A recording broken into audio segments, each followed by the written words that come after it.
Assalamualaikum warahmatullahi wabarakatuh. Anak-anak, bertemu lagi dengan Bu Guru. Kali ini kita akan membahas tentang teks artikel.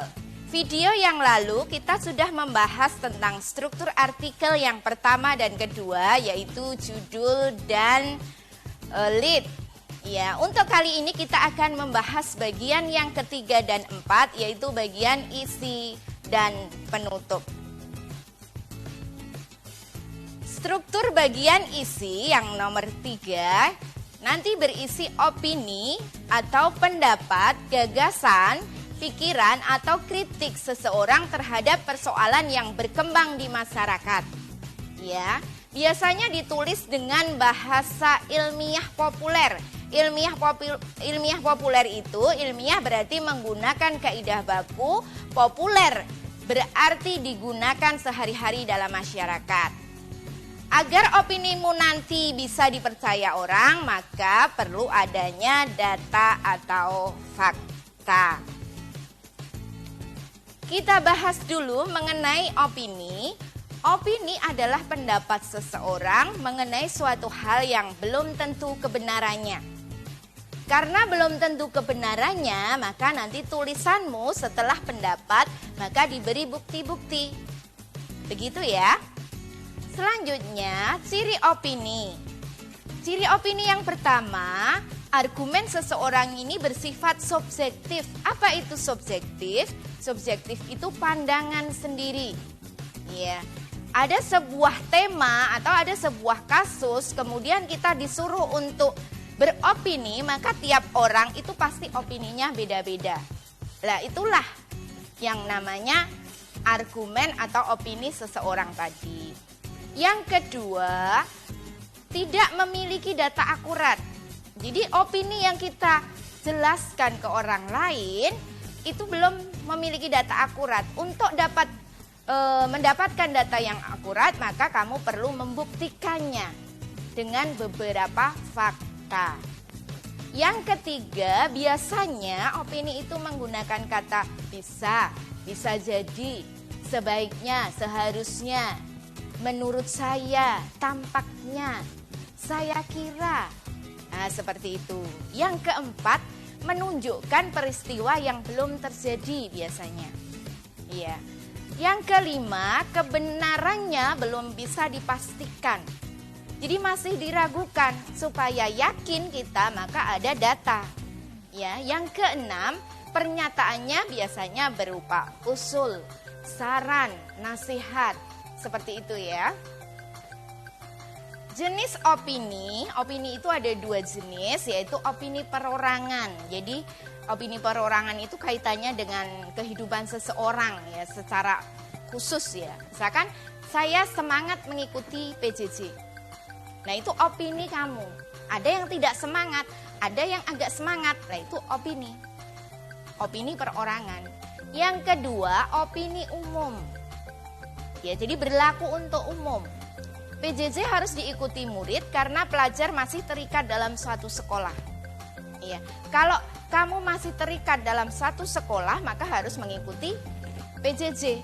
Kalau tidak mengikuti, berarti kamu sudah tidak dianggap sebagai siswa. Maka yang belum semangat mengikuti PJJ harus sadar bahwa kamu itu masih ada ikatan dengan sekolah.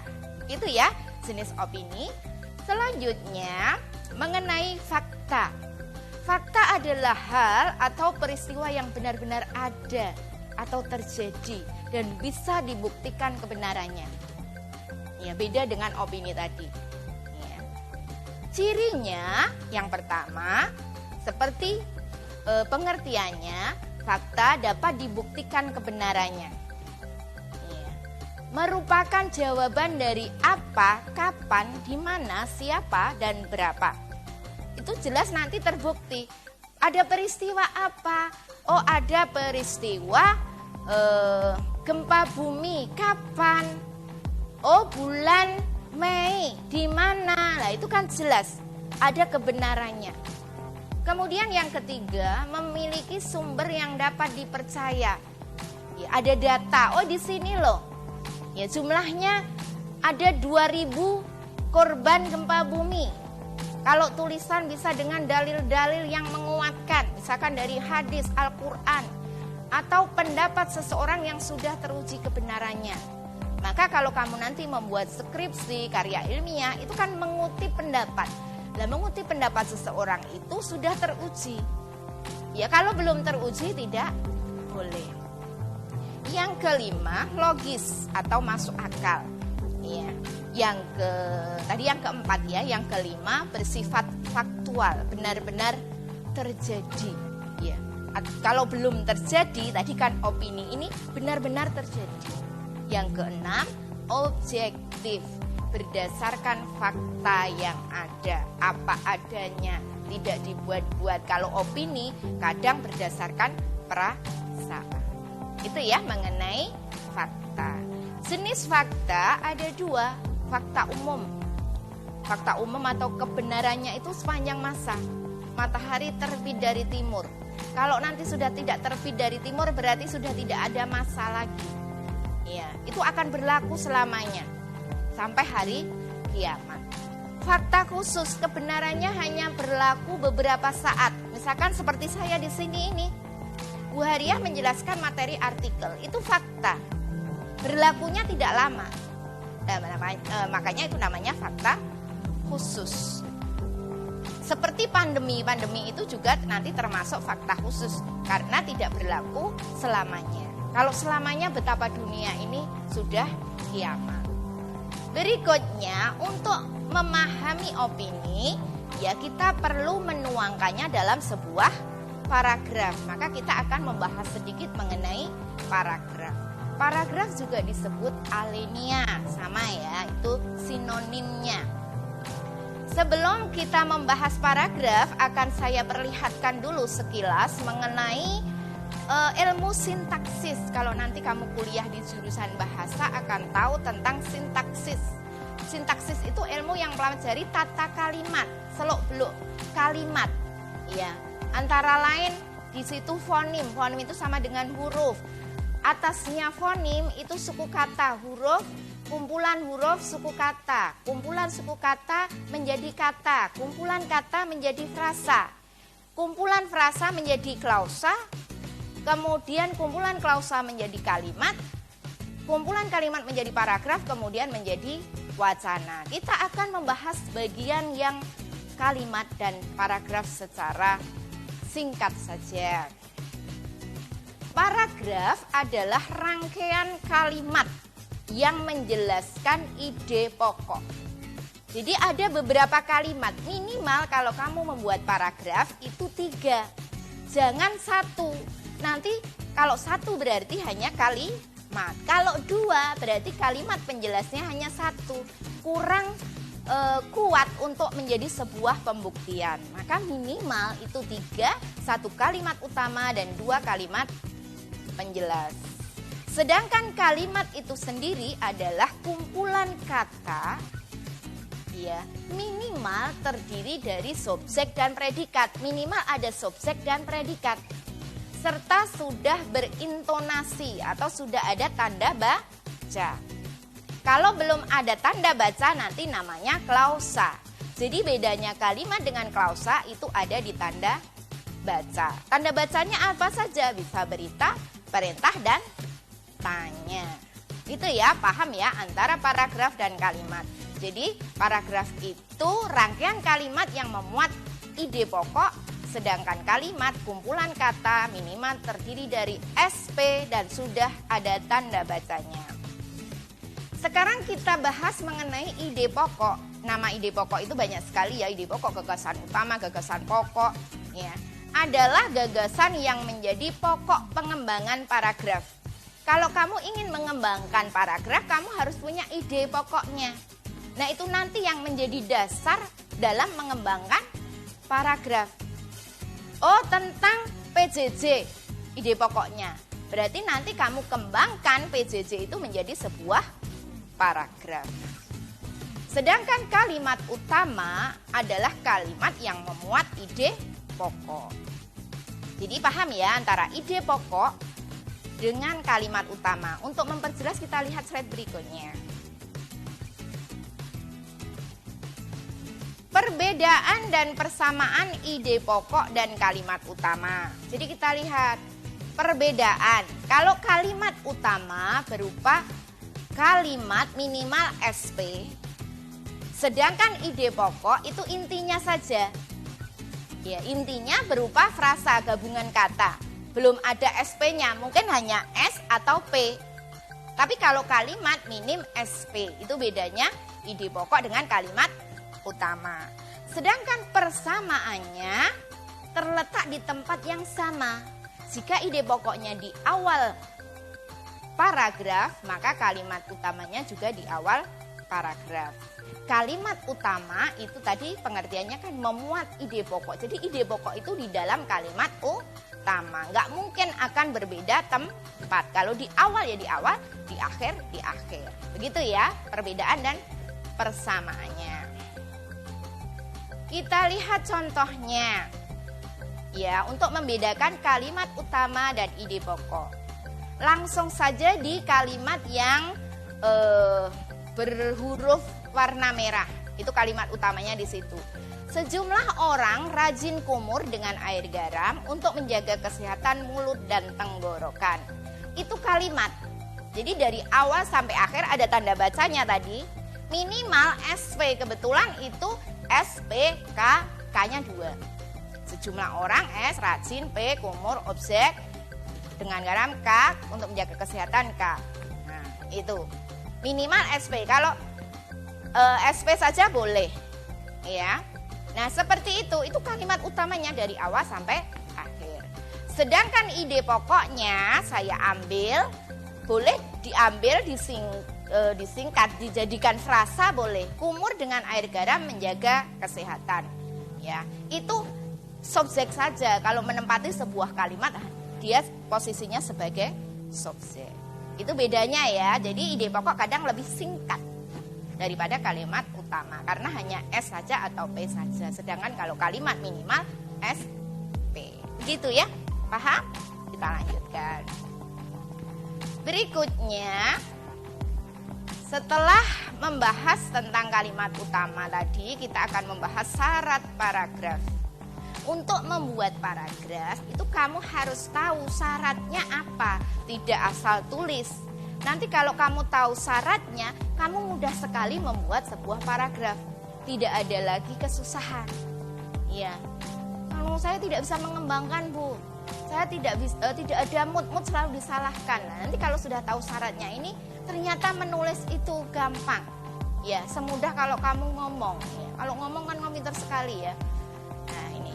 Syarat paragraf yang pertama adalah koherensi.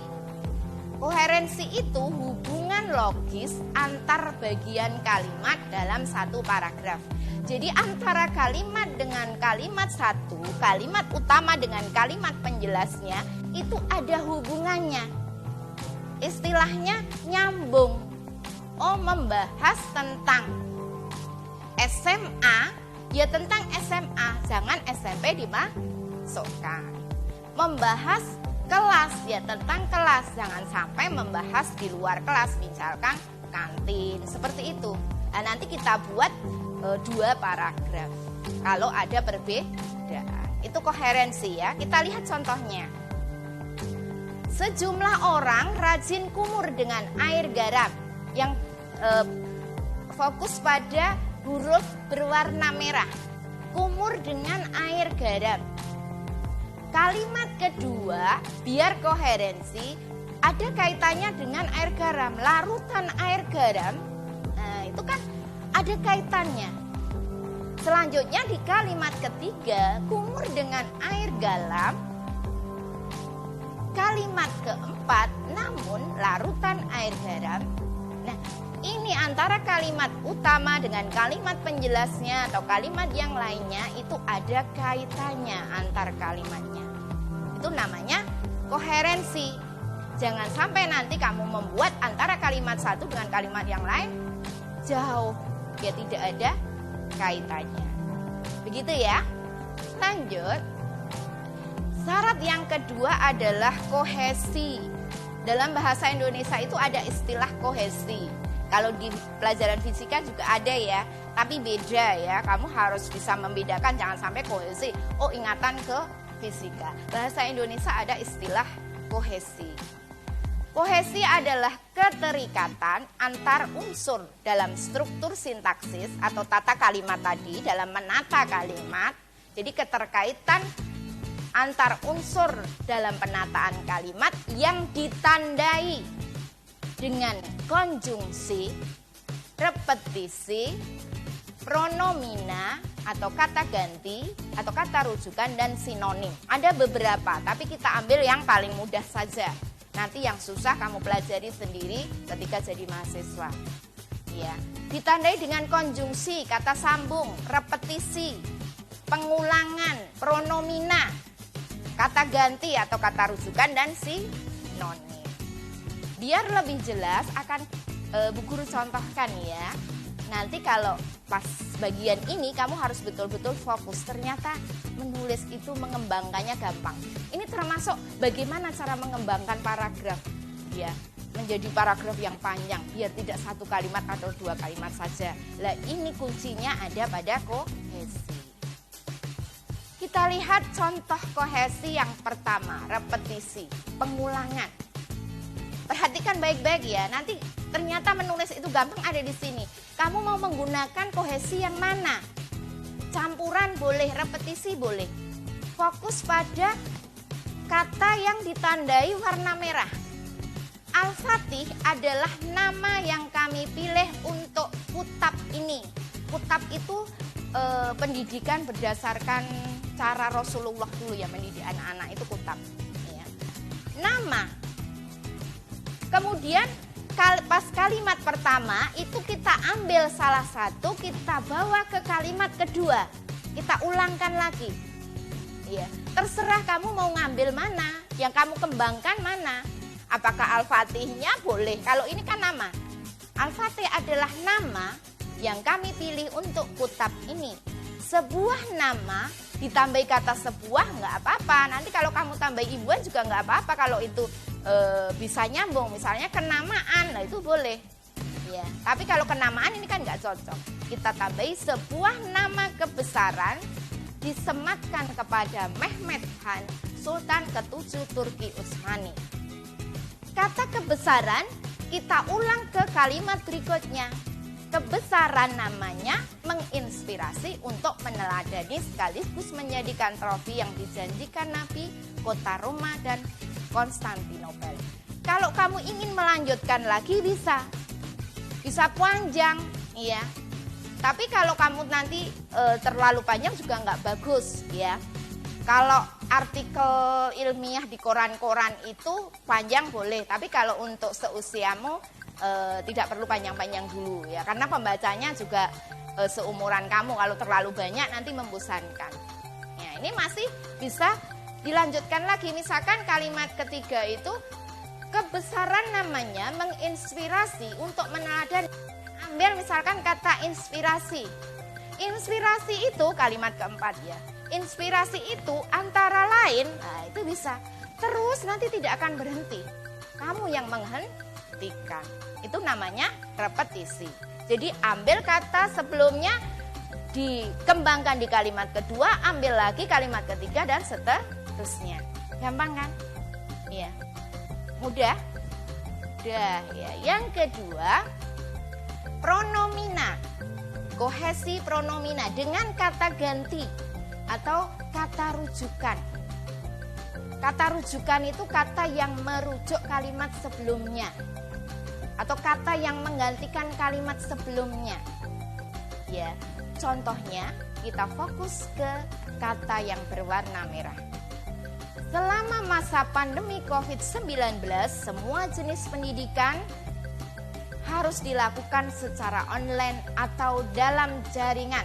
Bahasa Indonesianya online itu daring. Upaya ini itu mengacu pada kalimat sebelumnya, merujuk atau menggantikan kalimat sebelumnya atau kata sebelumnya. Yang mana? Upaya ini, daring itu tadi loh, pembelajaran daring. Ya, ini itu maksudnya itu. Upaya ini wajib ditempuh sebagai pembelajaran, bisa tetap berlangsung sekaligus mendukung pemerintah. Hal ini mengacu juga sebelumnya. Terakhir, ini menunjukkan internet itu juga mengacu kalimat sebelumnya. Nah, kamu boleh menggunakan model ini. Kata pronominanya banyak, ya. Bisa menggunakan yang lain, tinggal kebutuhanmu yang mana. Saya contohkan lagi ya, yang mungkin lebih mudah ya. Ini paragrafnya agak berat, ya. Ketika ulangan bahasa Indonesia tadi, misal ketahuan menyontek di kelas, harusnya mensontek ya, pakai S ya. Untung saja dia masih diberi kesempatan untuk ulangan susulan minggu depannya. Misal, kemudian di kalimat berikutnya misal diganti atau dirujuk dengan kata dia. Dia siapa? Oh, misal. Ya. Di kalimat ketiga tidak berwarna merah, nanti diwarnai ya, difokuskan saja. Ia pun, nah ia, dia, misal. Itu kata ganti orang. Kalau yang pertama tadi, ini itu kata ganti penunjuk. Boleh kata ganti yang manapun, monggo. Nanti kita bahas tersendiri mengenai kata ganti. Yang ketiga, ya, kata ganti tempat. Toko buku Arafah cukup terkenal dengan kelengkapan buku bernuansa Islam. Di situ mana? Oh, di toko buku Arafah kamu bisa mendapatkan aneka kitab rujukan para imam dunia. Kelengkapan itulah yang membuat banyak orang pergi ke sana. Nah, itu ya, itu termasuk rujukan, kata rujukan pronomina atau kata ganti. Gampang ya? Ternyata menulis itu gampang kalau kamu punya tekniknya. Pakai repetisi, pakai kata ganti, atau pakai yang ketiga, sinonim. Ya. Sinonim itu persamaan kata. Ya. Kalau tadi di awal tadi ada gambarnya Bu Guru membawa buku, kalau kamu ingin menguasai dunia tulis, itu kamu harus punya kamus itu ya. Kamus itu kamus sinonim. Jadi kalau kamu ingin mencari sinonim kata itu, belilah kamus itu. Kalau tidak, ya kamu bisa mendownload aplikasi judulnya Thesaurus. Ya, Thesaurus itu kamus ya. Nah, Thesaurus, nanti tinggal cari kata ganti sinonimnya melihat itu apa. Nanti sudah ada di situ. Nah, itu nanti membuat tulisanmu itu lebih segar, lebih hidup. Ya, kita lihat sinonim ya. Benny meminta Dika tetap waspada mengawasi rumah-rumah di kampungnya. Sementara itu ia akan melihat-lihat, mengawasi kan dengan mata. Nggak mungkin dengan yang lain. Melihat-lihat juga dengan mata. Hampir sama, ini sinonim. Mengintip juga dengan mata. Gerak-gerik yang mencurigakan sejak 5 menit yang lalu. Nah, ini bisa menjadi pengembangan paragraf juga. Begitu ya. Nah, nanti cari kalau untuk sinonim ini downloadlah aplikasi Thesaurus ya. Yang keempat ini yang paling banyak digunakan. Iya. Lain kali akan kita bahas tersendiri konjungsi, karena konjungsi itu banyak sekali. Kalau kita bahas di video ini nanti terlalu lama ya. Konjungsi, kata sambung. Pornografi merupakan adiksi. Adiksi itu ketergantungan ya. Ketergantungan baru yang tidak tampak pada mata dan terdengar oleh telinga. Dan tidak terdengar oleh telinga. Ya. Yang warna ungu itu adalah kata konjungsinya itu. Tetapi menimbulkan kerusakan otak yang permanen. Bahkan, kata ganti juga, melebihi kecanduan narkoba. Oleh karena itu, kata konjungsi juga, diperlukan suatu pembinaan dan banyak juga pengawasan dari semua kalangan, khususnya untuk anak-anak dan remaja agar bisa terhindar dari bahaya pornografi, yaitu melalui peran aktif orang tua. Itu penggunaan kata sambung. Iya. Pornografi merupakan ketergantungan, maka hati-hati dengan pornografi, itu merusak otak permanen. Permanen itu kan berarti terus-menerus kan? ya tidak susah hilangnya, maka hati-hati. Ya, kalau sudah ketergantungan, wah bahaya sekali, merusak 5 fungsi otak. Kalau narkoba itu 3 fungsi otak, kalau pornografi 5. Ya, nah ini harus diperhatikan. Ini kamu kembangkan dengan kata sambung itu nanti menjadi luas paragrafmu.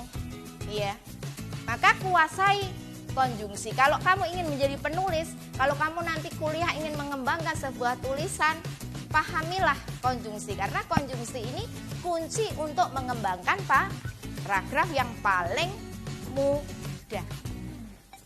Yang terakhir mengenai kohesi adalah campuran. Nah, campuran ini nanti kalau kamu menggunakan campuran, wah paragrafnya itu akan menjadi panjang. Biasanya ini untuk penulis-penulis yang sudah berpengalaman. Profesional itu kan semua harus dikuasai, paragrafnya sudah panjang-panjang. Kalau paragraf para peneliti itu kan nggak mungkin pendek-pendek ya.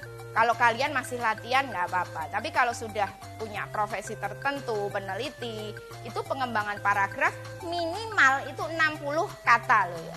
Paling banyak berapa? 200, berarti bayangkan ya. Itu sudah hampir sepertiganya HVS ya, kertas HVS itu.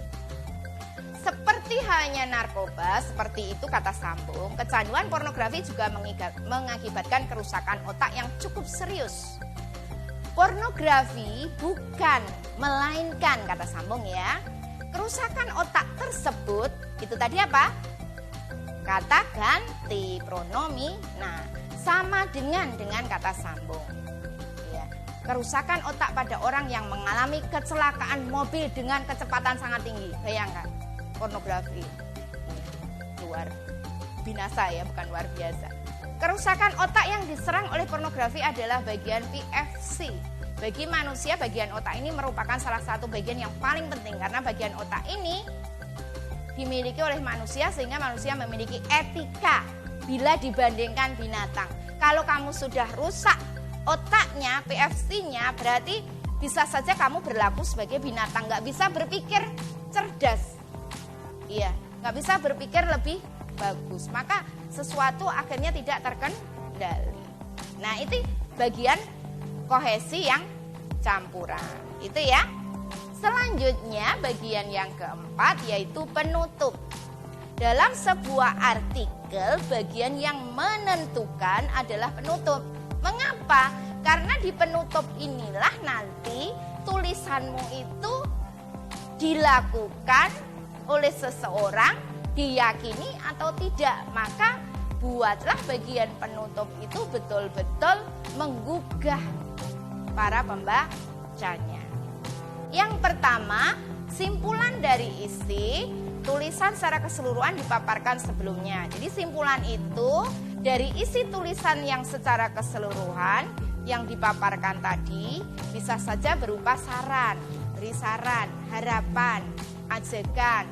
Yang kedua, penutup harus menggunakan kalimat yang menggugah, bukan memaksa. Kamu harus begini, ya kamu harus menghindari hal yang buruk karena kamu adalah anak-anak yang harus menjadi estafet sebuah negara. Lah itu kan bahasanya bahasa agak memaksa, maka harus menggugah ya, jadi inspiratif. Nanti ada contohnya. Ketiga, kata kunci dalam kalimat penutup bisa ditandai dengan oleh karena itu, oleh sebab itu, maka inilah demikian, mari kita budayakan membaca. Jadi kalau membaca itu bisa membuat orang banyak ilmunya, seperti itu ya. Yang keempat, kalimat menggugah dan benar-benar pilihan ditambahkan dengan kata-kata mutiara.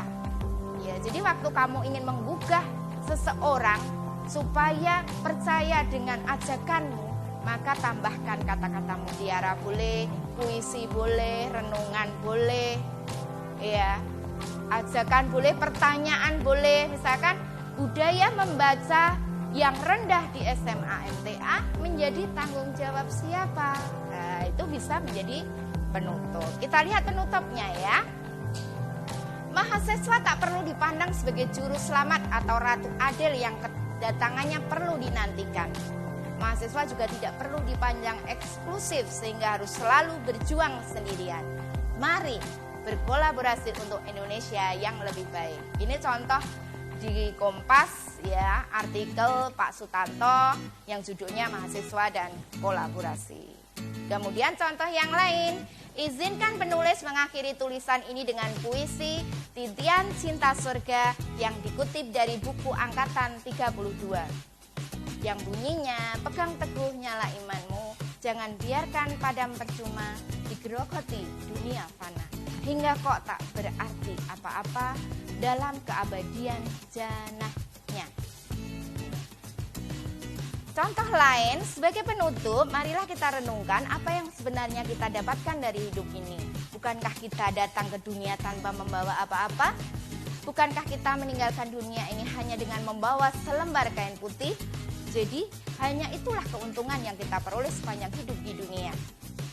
Ditulis oleh Arfan Pradiansah untuk selembar kain putih, majalah Swasembada tahun 2007. Ini contoh artikel yang dimuat di Kompasiana ya. Ini judulnya semua kegiatan bisa menjadi bahan tulisan. Jadi semua kegiatan yang kamu lakukan itu kalau mau bisa menjadi tema untuk menulis. Ya, kalau kamu mau. Jadi ini intinya kegiatannya sehari-hari itu setelah dilakukan buat tulisan. Akhirnya dia menjadi penulis yang terkenal. Ya. Nah, ini ketika dia menulis di koran ini ya, saya perlihatkan ya. 1, 2, 3, 4. 4 ya. 4 ini jumlahnya 2 halaman HVS.